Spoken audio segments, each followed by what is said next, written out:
Hey guys, it's Dave with Clean Bottle. Happy 2011. I thought I'd try a video blog format this time. We're here at the worldwide Clean Bottle headquarters, which is also my living room. So I've been doing some recent blog posts about lessons learned, and that's just lessons learned lessons that I learned when I started Clean Bottle.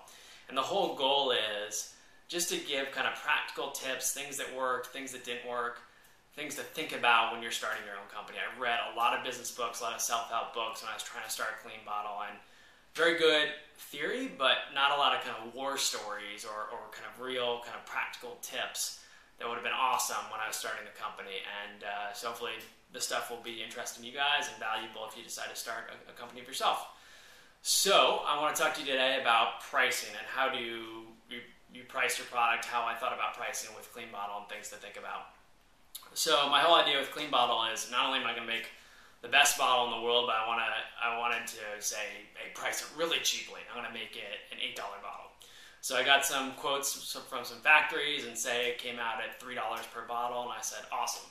I'll buy it for $3, sell it for $8. I'll make $5 per bottle. That's great. And pretty quickly I realized, okay, wait, that only actually works if you're selling directly to the consumer online.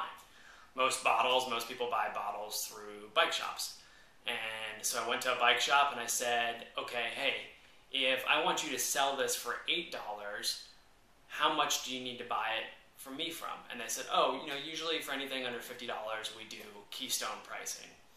So I had no idea what Keystone pricing, I'd heard the Keystone cops, I had no idea what Keystone pricing was. So went online, looked at Keystone pricing, and basically what it is, if whatever they're going to buy a product at, so say it's for $10, they're going to double that price when they sell it, so it's going to be $20. So for me to have a retail price of $8, I needed to sell it to bike shops for $4. First I thought that's crazy, my product's so great, they'll be willing to buy it for $6 and sell it for $8, and no product is that great. Bike shops got to make money. They have rent. They have bills to pay. All those kinds of things. And that's just how it is, and you just got to accept it.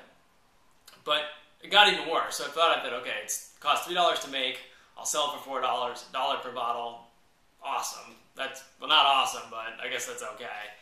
But then most bike shops, when you kind of dig down further and you talk to bike shops, most bike shops like to buy through a distributor. So, okay, so now I have to sell it to the distributor. So then you talk to distributors and you say, hey, if I want you to sell it to the bike shop for $4 so I can get it to an $8 price point, well, what do you need to buy it from? And they said, well, usually we'll buy it at 30% off of that wholesale price. Wholesale is the term that I found out that people use when they're selling to the actual store.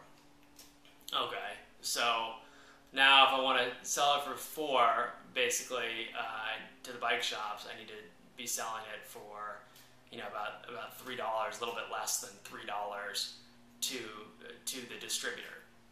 Okay, so now I'm buying it for $3, and then I'm selling it for less than $3, because that's clearly not going to work.